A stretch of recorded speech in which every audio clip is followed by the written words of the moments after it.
Do we want to talk about UFC news real quick? Yeah, let's talk about some Dana UFC versus news. GSP thing that's all of a sudden popped up, or do we want to talk about UFC 169? Let's talk about everybody will see our 169 card when we release this. Let's talk about the whole GSP shit with the testing and all this crazy and not bullshit. just to that, but it's been for MMA. And what you guys realize is, or have to realize, it's a very small pool of pro fighters who have, like, when they talk, they get their names out there. Right. It's not dealing with like the NBA and the Major League Baseball and NFL, where they're bigger sports with a whole lot more people. So there's a whole lot more shit to follow. Right. So for MMA news, this was a pretty busy week. It was. You had Phil Davis come out and question, he goes, I'm a firefighter. Mm-hmm. Why aren't I getting any fights? Mm-hmm. He's John like, Jones signed with fucking Jay-Z. Did he? I'm just fucking with you. But you can believe that shit. Yeah, he just signed CC Sabathia. Yeah, that's he's got Robinson Cano. I know, he's so anyway. lighting up New York. Okay. But just the MMA news, like, right there, to me, that shows, like, if you're a young fighter and you're looking to make a name for yourself, it's more about than just winning. Like, you can make a name for yourself in MMA and be popular and lose. Oh, yeah. As long as you put on a good show, because... What are you talking? Huh? Something's... See, we're looking at shit as we're talking, guys. Phil Davis planning to fight Glover Teixeira since John Jones won't make it the title fight? Yeah, he's probably thinking he's banking on John Jones getting hurt. He's banking maybe that, I don't know, maybe Glover Teixeira will take him out, beat John Jones. I don't know. But anyway, what were you going on about Phil Davis? So Phil Davis earlier this week is pissing and moaning that he's not getting any fights. Right. And my point is you have to put on a more entertaining fight. Like, you're trying to suck fans in and want us to come watch. I'm not going to pay to watch you fight. Yeah, the thing about Phil Davis is he's like Larry Holmes was when he was the heavyweight champion, where he is just boring. It's not taking anything away from the guy, but he's just boring. Like, he's not a highly outspoken guy. He doesn't run his mouth off like a Chael Sonnen or fucking Michael Bisping. He doesn't get things that make people either really like you, do things that make people either really like you or really dislike you. And that's what sells tickets in the sport. And because you're kind of in neutral, because your fighting style is not really explosive and not really... what's the word I'm looking for? Entertaining? Yeah, it's just not... And now he's gone off, and now it looks like he's leaning more towards that Chael Sonnen. I see it's worked for him. Let me see if I can talk my way into a fight. Because now Phil Davis has come out and said John Jones doesn't want to fight anymore. And this is from an article on MMA Junkie. I'm just going to tell you the short version. Davis said Gustafsson put tips all over that boy. Jones doesn't know up from down, left from right, so I really don't see him wanting to get back in there with anybody. Definitely not Alexander. I don't even think he wants to get back in there with Glover. Bless his little heart.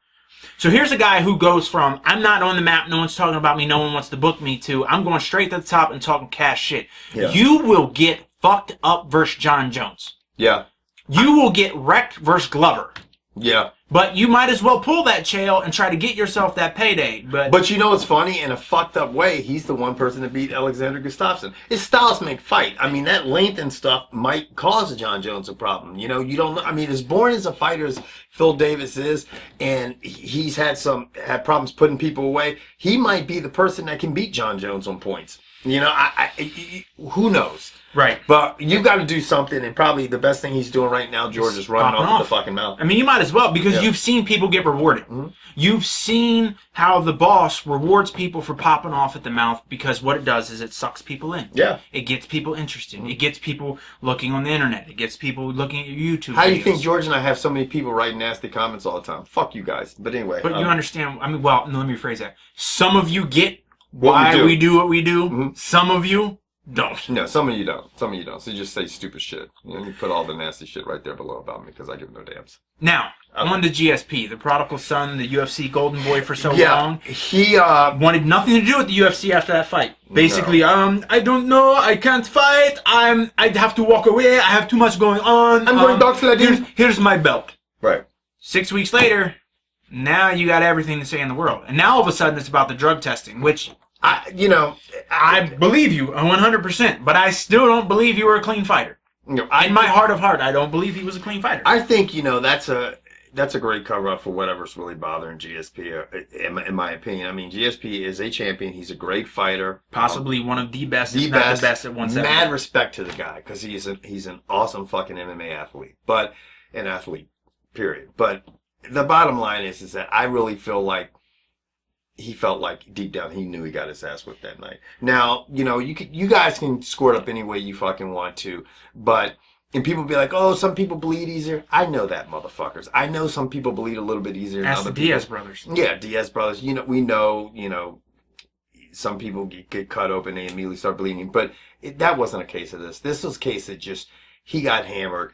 He got the shots that Hendricks put on GSP hurt him. And now give GSP a lot of credit for hanging in there and not getting knocked out. You got to give the man credit for that. But at the end of the day, I think he realized, man, I got my ass beat down. And you know what? There's going to be a lot more of this coming around the corner with all these shocking young bloods coming up and everybody training more intense and everybody, these big, larger guys coming down. That might have been, it might be somebody that's dropped down into the welterweight. We were trying to figure out somebody, if you guys can help us out, somebody's made a move, dropped a class, and just is walking through everybody. It wasn't Machida. It was another athlete that's done that recently. We can't figure out what class or who the person is. But I think... And the other big thing is to GSP's defense. Mm-hmm. In this sport, for the owner to throw up his hands and say, drug testing is out of my control, right. Still baffling. It's going to be baffling. NFL doesn't have it. NBA doesn't have it. Boxing doesn't have it. I mean, I think he's saying. Well, I'm sorry to cut you off. I'm gonna pull one of your moves. I think he's saying it's out of control because obviously he's using using the athletic commissions as a scapegoat, like saying, okay, you know what, it's their thing, it's their domain. But if you're a real owner, you want to take control of that shit. Is the UFC a private business?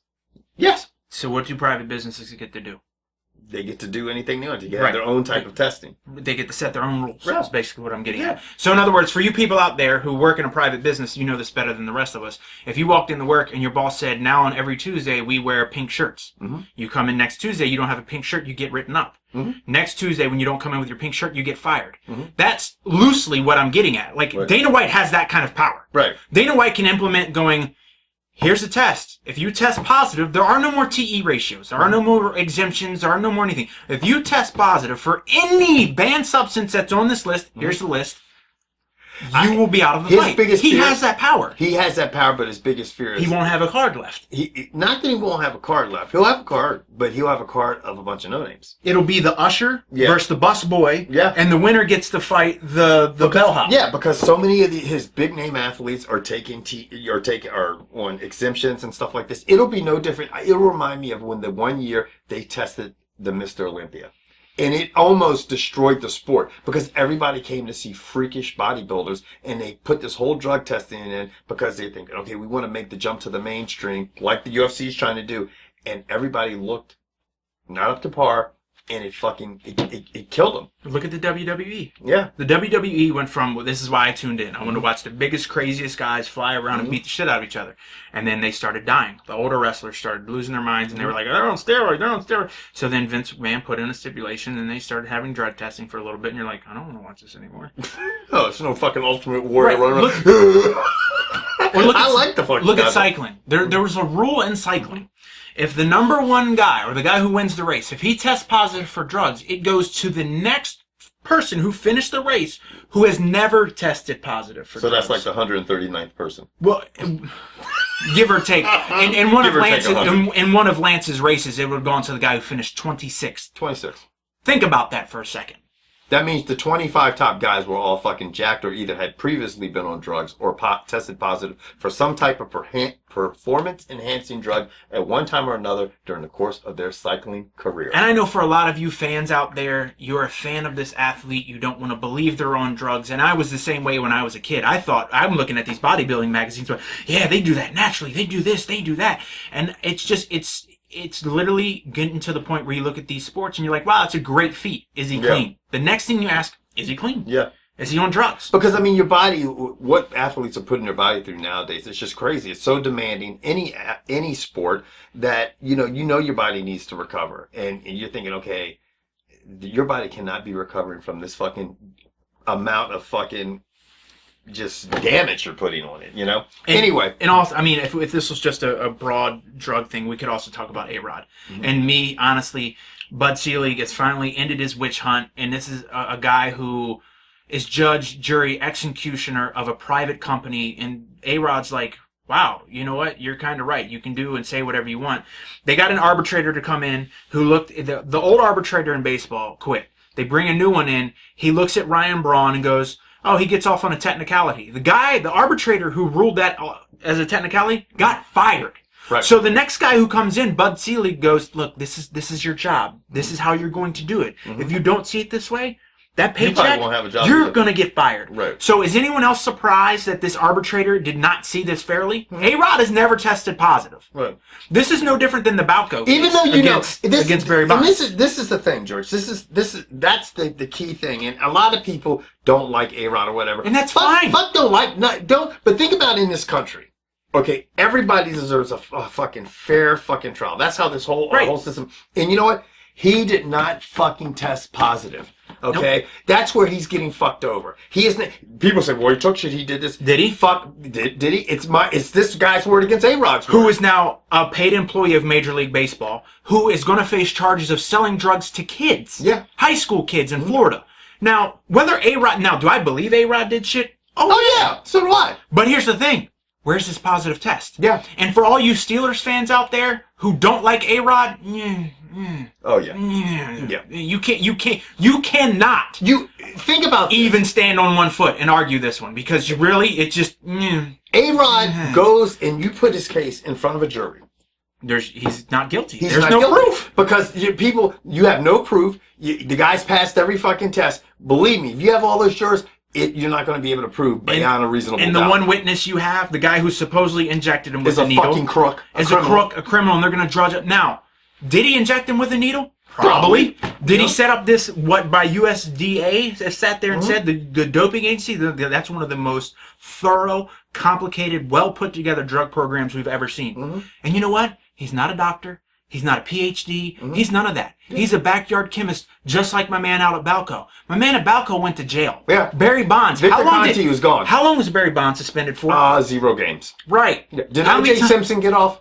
Right. How many times did Barry Bonds test positive? Same amount of times A-Rod did. Yeah, 0 times. So why is A-Rod serving a 162-game suspension? They're taking this man and making an example of him, and it's bullshit. If it just really is. And if the way our justice system works and our legal system works, it's like you look at O.J. Simpson. Everybody knows what happened that day.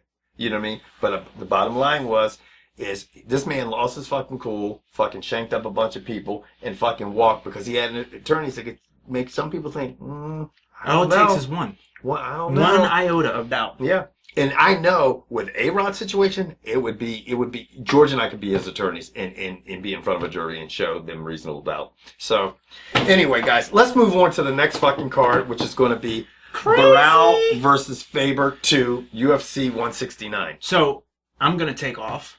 And this is just a totally aside conversation again. Just bear with me. So I'm taking off that Monday. Okay. I'm just going to put in for off. Because the Super Bowl. Yeah, because I imagine I'm going to be down here between that and the Super Bowl. And I just don't see the point. Yeah. So, because I imagine I'm going to watch Super Bowl here. Yeah. So I told the old man if he's bored, I'll just pick him up. Is he going to come back? Sure. See, that'll be a good day. Yeah. Okay, so